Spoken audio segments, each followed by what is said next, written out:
Dag Hammarskjöld said, "The longest journey is the journey inwards." And it's true.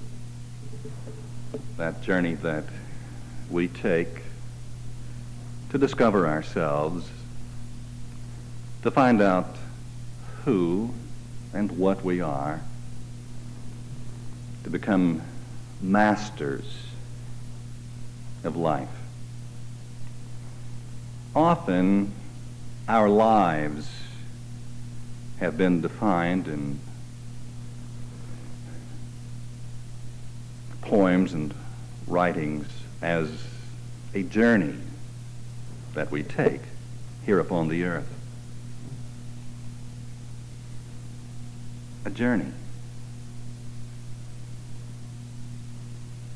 In these 4 lessons, I've been speaking to you about such a journey that was taken by the princes of Serendip. And I hope you have become aware that any person who catches on to the secrets of the world of serendipity, that they too become a prince or a princess of Serendip. You have the possibility of being prince or princess. And this journey that you are experiencing on the earth called your life is that strange experience that all the great masters have taken so that they might awaken to their higher self. Now, there's something very exciting about a prince or a princess of Serendip. They begin to see things in a new light. Everything is seen and experienced by them in a new way, just like the original princes of Serendip who left their father's house to make their journey in uncharted lands. All other princes or princes come to know that someday they will be back on the grounds of the kingdom, and that's the objective of the journey. The journey is to reach or to experience a dimension of life that is above the ordinary. The word serendipity is but another name for a higher, more divine order that is the result of a higher, more divine consciousness that is available to any person.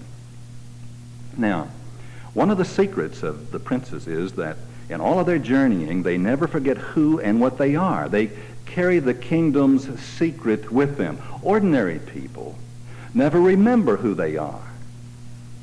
The princes never forget. And therein lies the difference between ordinary and extraordinary beings and the higher life that your heart understands and intuitively seeks. Now, this awareness gives an amazingly rich insight into life and permits a prince or a princess of Serendip to combine a light touch, meaning that whatever is happening at the moment, you don't take it too seriously. You see it in a different way. It does not offend, nor does it take charge of you or your consciousness. You're always on top of, always working with solutions and not with problems.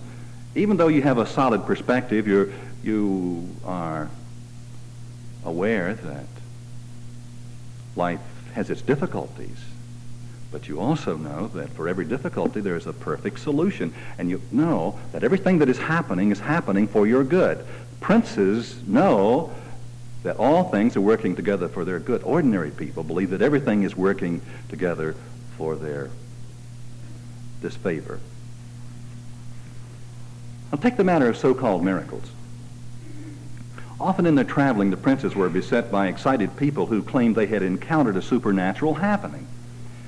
And the princes took it all in stride with maybe yes or maybe no attitude. They didn't take anything too seriously, including miracles. And when they encountered things that seemed unusual and strange, they saw in those things the unspeakable wonder of a world where nothing is absolutely final and few things are irrevocably fixed. They believed that, in a certain sense, everything is a miracle. They also believed that the adventure is in the quest and the joy is in the journey.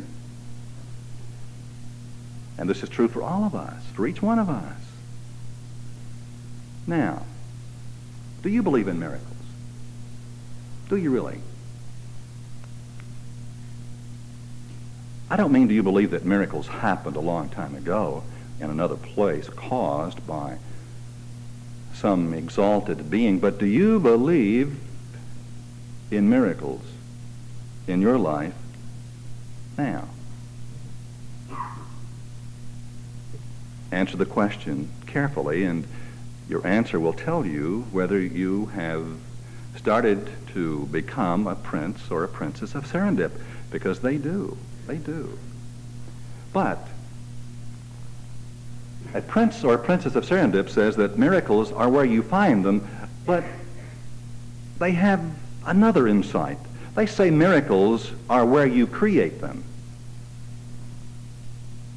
You find them where you create them. That the greatest miracle of all is the simple fact of your being. You exist. Don't you exist? Check yourself right now.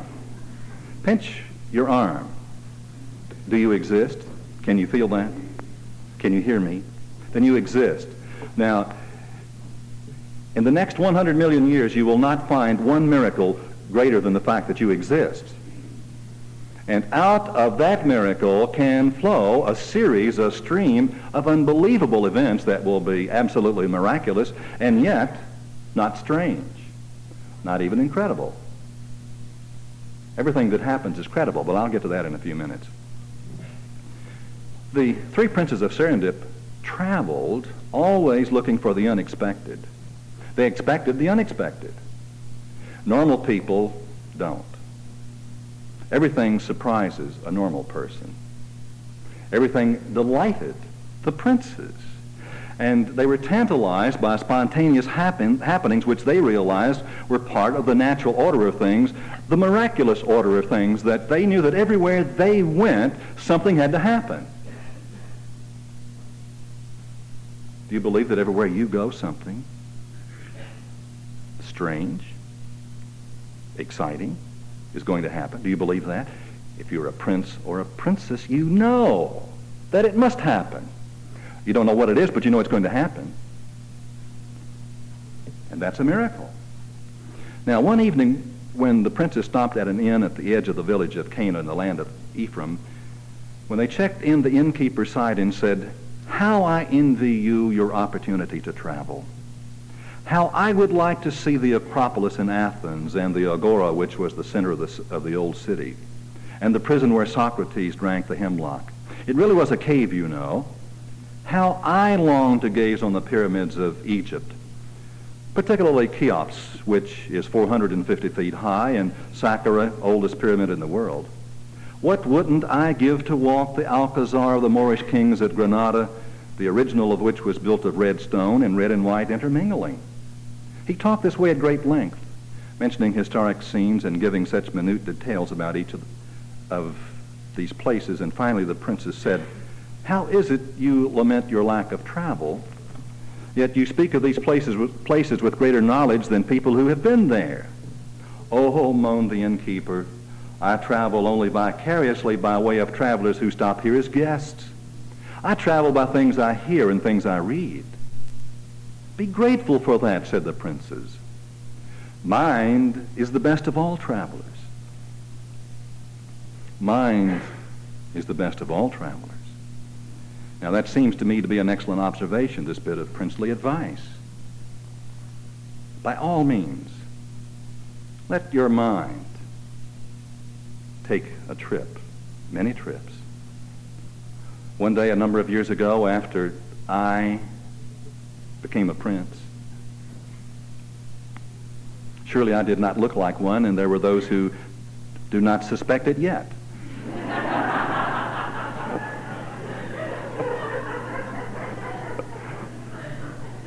But after I became a prince and began my journey, my odyssey in life, I discovered one day, and I recall clearly where it was. It was in New York City, and I was on a television program there. And suddenly I remembered that I was on that television program there, actually in New York City, because some months before I had envisioned myself there in that place. I had traveled there in my mind. I had preceded myself there because I had given my mind permission to break out of its old, moldy patterns of the past. And I had given it its wont to travel other places. And you know that almost every place that I have permitted my mind to travel, I have followed. Is that not delightful? Your mind is the best traveler. It will take you anywhere. First, in fancy, yes, but then if you give yourself permission in time, you will journey into regions that would absolutely amaze you. Take a thought trip in which you open up your mind to creative ideas and invoke the flow of something superconscious. Instruct your mind to be prepared to run into new acquaintances and to be ready to meet strangers unawares. And you will see that you will travel down a trail that will absolutely delight and certainly not amaze you, Prince or Princess of Serendip. Now, the original princes were bold enough to suggest the value of daydreaming and fantasizing, supposing, reasoning, speculating. And they saw these as modes of travel that we all too often rule out. But think and let your mind wander. Not haphazardly, but take it gently by the hand and lead it out into the places and the experiences and the events and the quality of life. Let your feet walk on plush carpets and warm sandy beaches. And get the feeling that nothing is too good for a prince or princess of Serendip, and in time you will discover that nothing is too good for a prince and for a princess. The best. Marcus Bach, in his book, tells a story about a bottleneck at O'Hare Airport in Chicago, and some of you had the experience of traveling to O'Hare. We did last year and missed our plane by 5 minutes because we were circled for an hour and a half. It often happens, and most people get upset and look down on the ground wishing that they were there. If this should happen to you again, do what Marcus did. Let your mind take its journey elsewhere. There high in the air. Go to distant places and take a long walk through your life, and you'll be amazed at what will happen to you if that overly long carousel keeps going round and round in circles. Now, Marcus said that suddenly the man in the seat next to him, with whom he had conversed little during the trip, began to laugh softly to himself, and he said, I looked at him with some apprehension, wondering if our overly long circling was getting through to him. It's a funny thing to me, the man said. I just had a revelation. That's so? I had ventured. Yes, he said lucidly. I just made a decision. For weeks now I've been trying to decide between two jobs that have been offered me. I've been going in circles like this airplane. And now all of a sudden I've made up my mind. I know definitely which job I'm going to take. Well, good, I said, but in my heart I was thinking how serendipity plays its part. And I was wanting to ask him whether he thought he would have made the decision if we had landed on time and had not been trapped in the air for so long. You see, missing his plane turned out to be the best thing that could happen to him because he got his direction where he wanted to go, because his mind had wandered into each of the possibilities and walked through each of those possibilities, and suddenly in the midst of one of those possibilities, clearly in his mind he came to know. His mind took him there first and revealed to him what he needed to know. New discoveries are waiting within you, lying not out there somewhere, but within reach of your experience. Mind is the traveler. Give yourself that opportunity. One day not long ago, I stepped into our recording room here to my right, and as I walked through the doorway, I heard a voice, not unfamiliar to me, but one that I do not listen to very often. It was my own voice, talking in the first lesson of the secret power of serendipity. And as I stepped into the doorway, I heard myself say, "Did I say that?" Well, of course I said that. I just heard me say that. But I asked the question, did I say that? And I thought, well, that's incredible that I said that. It wasn't incredible at all. It was coming back off that tape was exactly what I said standing here where I now am. It would have been more wonderful if what I said came back different from the way I said it. Now, there have been times when I've stood here and talked to you and wished later that something else would come back, but it never does. There is a certain credibility of the incredible.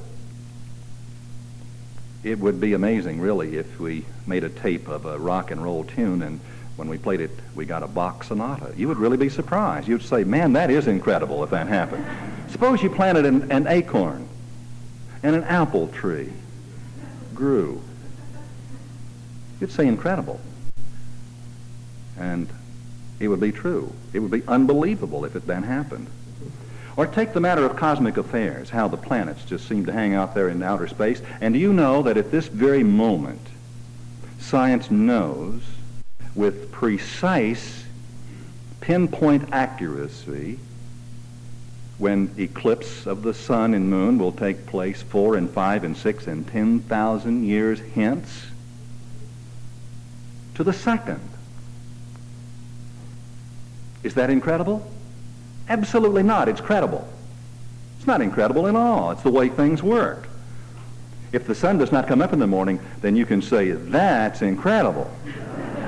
But if it comes up, it is the order of things. It is the way it has to be. Now, the three princes of Serendip, soldiers of fortune as they were, had a few irrefutable convictions. One was this: there is a law that what you put on tape will come back. Mr. Nixon discovered that.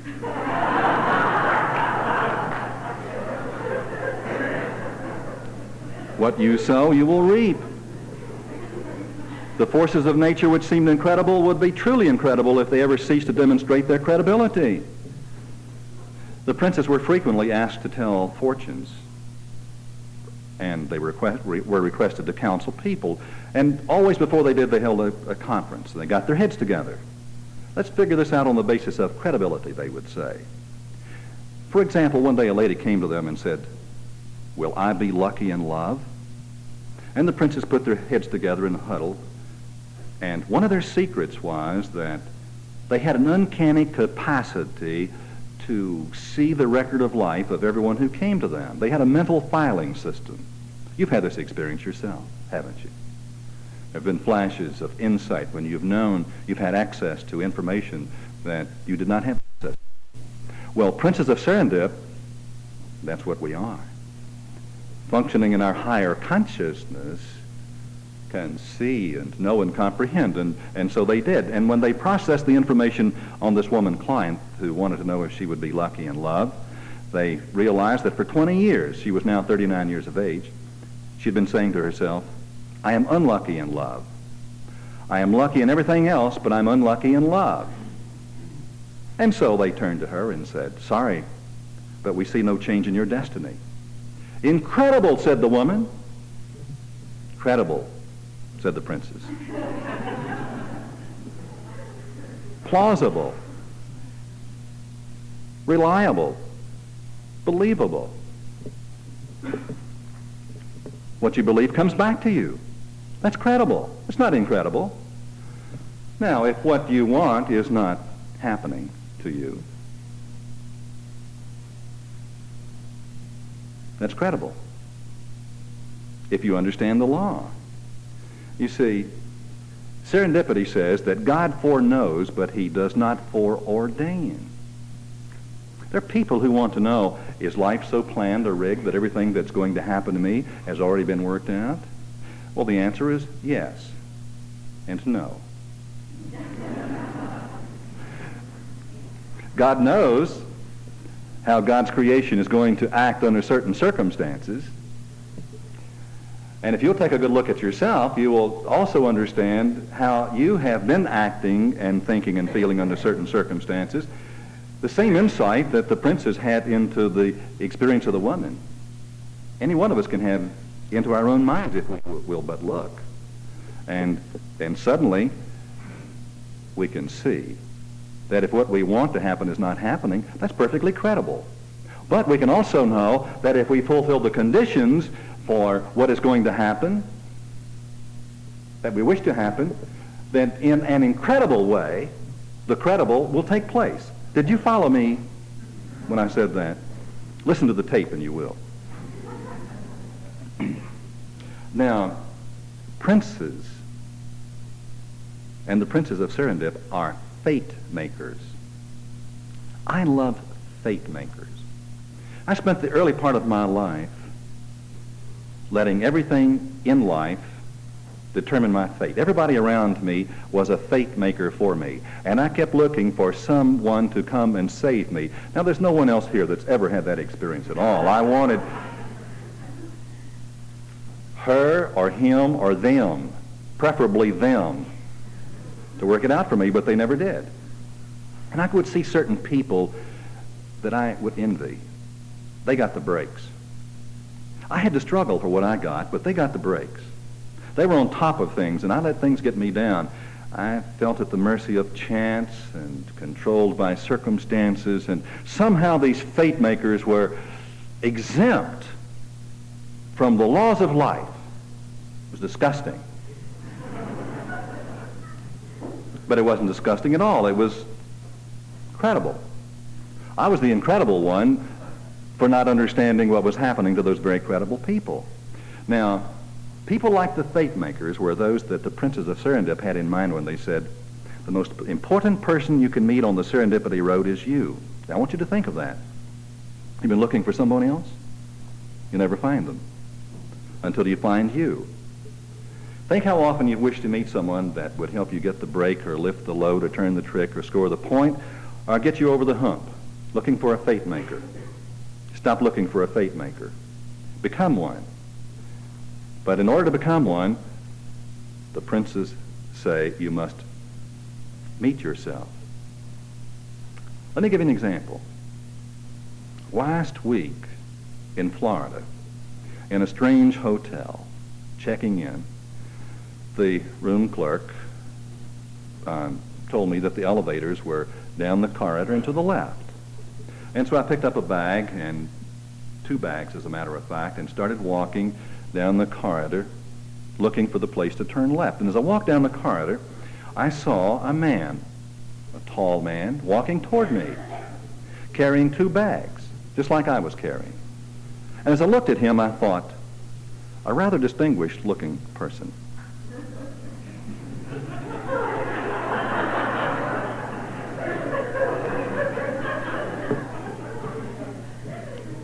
He is someone I would like to know. Personable. And as I got closer, it seemed as though one of us was going to have to move or we would bump into each other, and I discovered that it was me, and this actually happened because the wall was a mirror, one of those frosty mirrors, not the clear kind. And the corridor to the left was just before you get to the mirror, and I found myself walking into me. I discovered me again. And I looked at me. I kind of looked at me from all sides. And I looked pretty good. I did. But I'm talking more about the inside than I was the outside. Because I was looking at a fate maker. Whatever it is that we're going to find, we have to find it first within ourselves. The princes knew that, didn't they? And something inside you is saying to you right now, all you need is to truly come alive. It's all within you. It's there. It really is there. Marcus Bach tells the delightful story of his Aunt Selma. Let me read to you what Marcus had to say about Selma. Perhaps you've never heard of my Aunt Selma. Few people outside the little Wisconsin village where she lived ever did. But as I look back on her now, I can see that she was a faith maker. For example, Selma used to be annoyed by all sorts of things. A wall switch that continually caused the living room lights to flicker, a door that squeaked, letters she misplaced, shoes that got scattered in the closet. There were 100 things that irritated and annoyed Selma. Now, Selma was single. She was my youngest aunt, and Selma finally admitted that she wanted a man. My mother, who was Selma's sister, said that it was this longing for a man that made Aunt Selma fidgety. Be that as it may,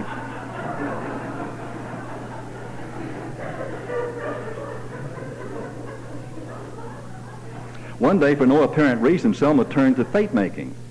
You see, Selma had been standing there waiting for a man to come and discover her, to come and save her, to fix the switch in the living room that made the lights flicker, to fix the squeaking door, to take care of her.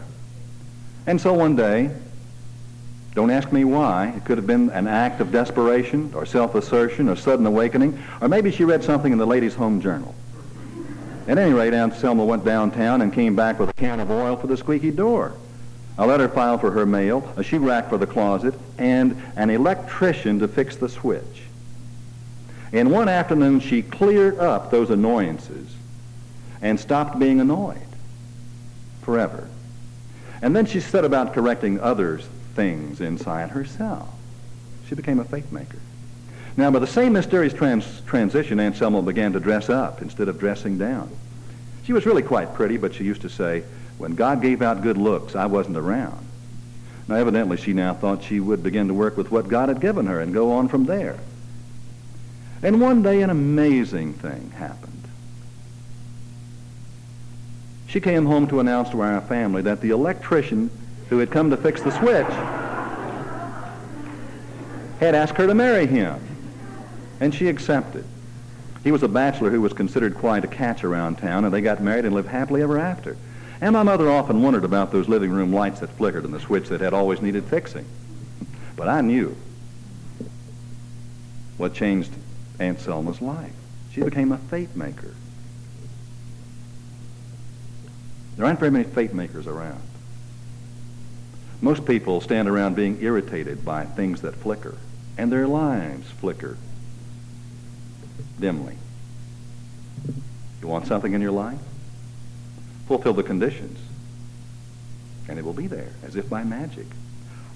All princes of Serendip understand this great principle. If you have temporarily lost your power to make exciting things happen, it could be that in some important matter, you stand on the wrong side of right. Almost everybody stands on the wrong side of right. You don't understand that? I'll explain it in a moment, but let me give an example. Last Sunday, a visitor to our church, a mother with her young child, entered the front doorway just as I was passing, and so I escorted her to our nursery. And as we walked into our nursery, she saw a number of plastic pails of various colors and sizes, and she paused for a moment, and she said, "Oh, is this a new game that the children here play?" And I said, "No, the roof leaks."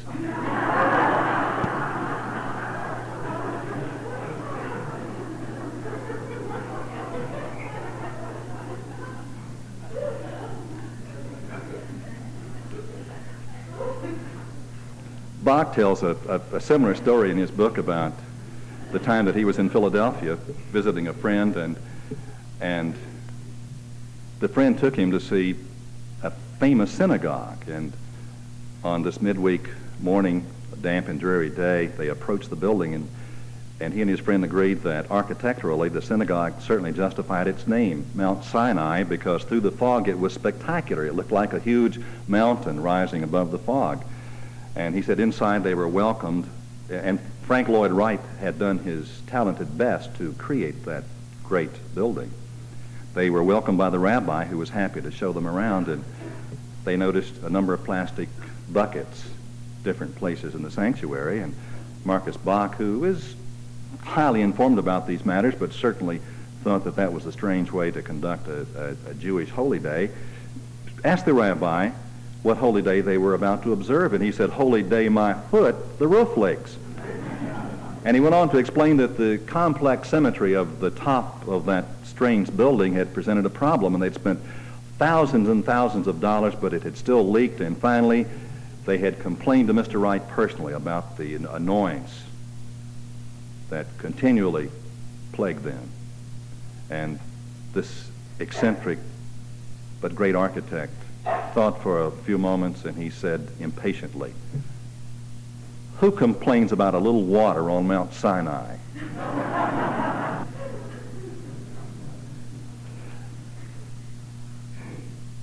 What's the moral of that story? Everybody on earth stands on the wrong side of right. We're always right, aren't we? You were right today on I-96 or I-94, wherever it was that that fellow got in front of you. You were right. You were right. We know exactly who to blame. We stand in the right. We know that we're right, and we can explain it to anybody who wants to hear it. If the roof leaks, we know who made it leak. We know why it's leaking. It's someone else's fault. They didn't fix it right. Is that true? Now let me tell you about our roof. 2 years ago, we had a small leak downstairs beside the wall at the kitchen. It just leaked every now and then, not very much, down the wall, and no great measure. But one day, the board and I decided that since we had a little leak, that what we needed to do was to get that fixed, because obviously a little leak would turn into a lot of larger leaks. And so since we're some perfectionists of a sort, we decided to get the leaks fixed. And we had a person who fixes roofs come over and gave us the luxury type of flat roof. And as soon as he fixed the roof, and the first snows came last year, you talking about leaks, we have never had leaks like we had since our roof has been fixed. And then during the summer, we had him come back and re-roof our roof so that it would not leak. And now we have more leaks since the roof leaked. Now we stand on the right side of right because we know that it's his fault, don't we?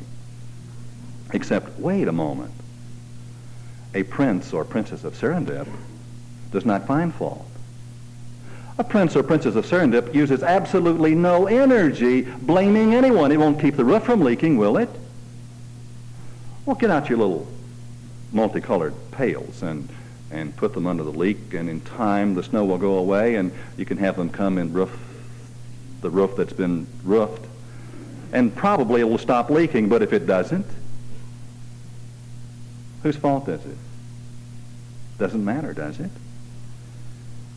See, everything has a right side. It's possible to be right and wrong at the same time. You can be right and have a wrong reaction. And most people stand in their righteousness. And if you want to lose your power, stand in your righteousness. Have your prayers not been answered recently? You probably are standing on the wrong side of right. You know exactly who's wrong and that you're right.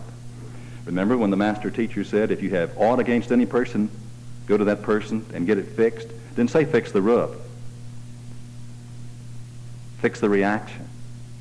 And a strange thing will begin to happen. We've made new arrangements for our children in the nursery that they will like even better. Then I'm sure in time the roof will be fixed.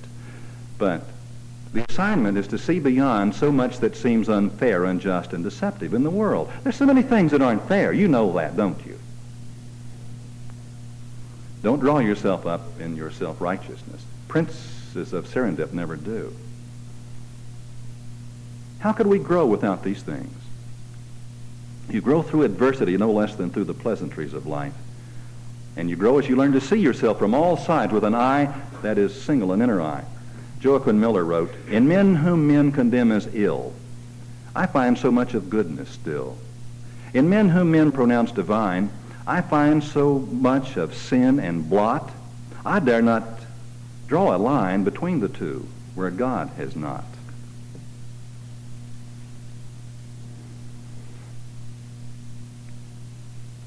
Princes of Serendip live no-fault lives.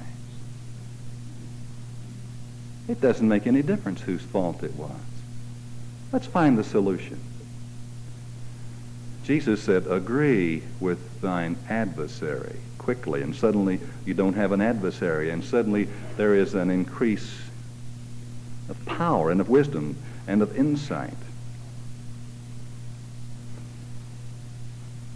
Serendipity is but another word for higher consciousness and the experience of that higher consciousness. And every person upon this earth is on the journey to experience the larger and more fulfilled life. And this is the story of every person. If he or she leaves their father's house and walks a fairly straight line, every step they take brings them nearer home. They may think they're going away, but they're actually coming back. And this is a strict law. It's karma. It is pure mathematics. Einstein proved mathematically a number of years ago that you can stand anywhere in the universe and flash a light, a laser beam, straight ahead of you. And if you stand there long enough, that laser beam will come back and hit you in the back of the head. Now, you may have to stand there about 5 billion years, but it will come back and get you, because in the universe, there are no straight lines. Everything that goes out comes back to its source, and that is a universal law. And you may think that you've been walking away from your good, but you have not. You've been walking toward it. Now, this is very important for a prince or a princess. I remember once that during a gasoline shortage, there was a national slogan printed everywhere. "Is this trip necessary?" Meaning, this trip to the store, is it necessary? Save your gasoline. And you may have wondered, if you read that slogan, if this trip in life that you're taking is necessary. You may wonder that if you didn't even read the slogan. I'm sure that you have wondered if certain things that happened were necessary. What about that marriage that did not work? The job that did not work out? Those years that seemed to be a total loss? Those years of alcoholism that the locusts seemed to eat? Whatever it was. Tonight I was talking to someone who had a smile on his face, and I talked to him 2 days ago, and there were tears. And in the midst of those tears, he thought that the experiences of the moment were not necessary. And tonight he knows that not only were they necessary, but it was a good trip. After all, a good trip.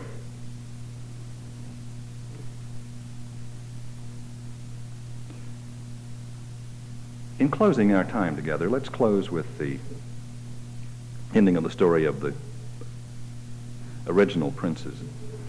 Came the day when our 3 loyal vagabonds awoke one spring morning to see the sunrise over their father's kingdom. Their odyssey, their journey, to all intents and purposes, was ending where it began. They stood on the knoll of Kenawata, viewing old scenes, domes of temples, sheep in the fields, the neatly thatched homes of the king's subjects, the open gates of the castle on the hill. Nothing had changed, yet everything was different. "The true eye of life is the mind," said the youngest prince. "Every moment of travel is a coming home," mused the second. "I can hear our father greeting us with his good morning," commented the eldest, "as if we had never been away. They paid their homage to the rising sun and started walking toward their father's home, single file. Are you aware that this is what we've been doing all of our lives? Walking toward our Father's home. And that every event that has occurred is a part of that journey and of that experience. And that while nothing has changed, everything is different. My all-time favorite story, you've heard me tell it many times, is the 15th chapter of Luke, the story of that other prince of Serendip, the prodigal son or daughter. Remember? Jesus was telling the story, making the point that life, or that the universe or God has different levels of personal response, and that if you and I choose to be alone, if we choose to take ourselves apart, for a long time we will have the experience, the seeming experience of going away, of being alone, and of being deprived. If we decide that we can work best on our own and that there is no magic, that principles do not work and that miracles do not occur, then we have the right to have those experiences, and we will have those experiences while other princes are journeying back toward their father's house. This man had 2 sons, and when the younger told his father, "I want my share of your estate," instead of waiting until you die, his father agreed to divide his wealth between his 2 sons. A few days later, this younger son packaged all his belongings and took a trip to a distant land, and there wasted all his money on parties and prostitutes. All kinds of strange things happened to him, and in time his money was gone, and a great famine swept over that land, and we've all experienced that famine. And he began to starve, and he persuaded a local farmer, this Jewish boy, to hire him to feed the pigs, and the boy became so hungry that even the pods he was feeding and the swine looked good to him, and no one gave him anything. His good did not come from ordinary circumstances or from other human beings. He was journeying back home and did not know it. And then a very serendipitous thing happened to him because he fulfilled the conditions. One day he came to himself, to his senses. He got honest. He began to observe himself. He saw himself in a mirror of his mind. And he said, "I think I want to go home. I will arise and go to my father, and I will admit openly, honestly, how it has been." And he did that, and the moment that he did so, saying, "Father, please take me on as a hired hand." Now, remember that he failed in his original goal, but he still had great expectancy, and this must be true for us. You've gone out and failed in your original goals many times. It doesn't make any difference. Still expect. He sublimated his goal and said, "I no longer want to be the prince, make me a hired hand." And his father said, "No, I'll make you a prince." And he called the servants, and they killed the fatted calf, and you know the rest of the story. His father said, "Quick, apokatastasis." Remember?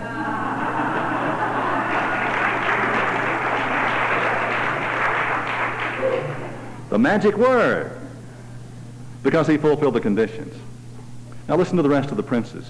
They entered their father's house, and the king was on his way to a cabinet meeting in the throne room. And when he glanced their way in solemn, he paused and raised a hand in greeting. "Good morning," he said to his 3 sons, as if they had never been away.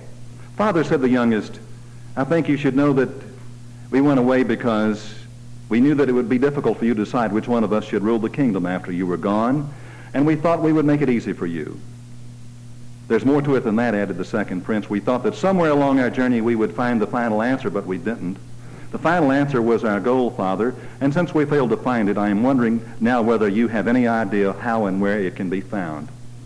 "We did find some lesser goals," the eldest prince admitted. "At least I did.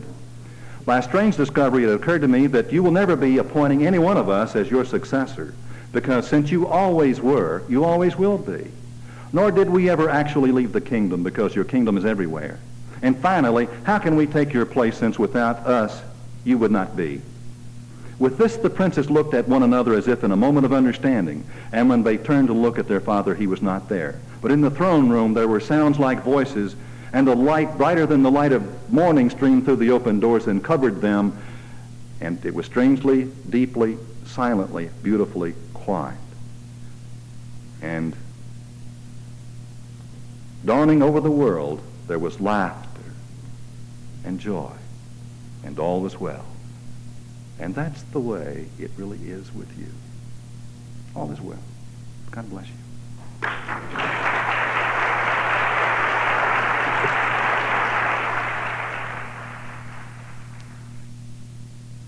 This concludes the final tape in this series entitled The Secret Power of Serendipity by Jack Boland.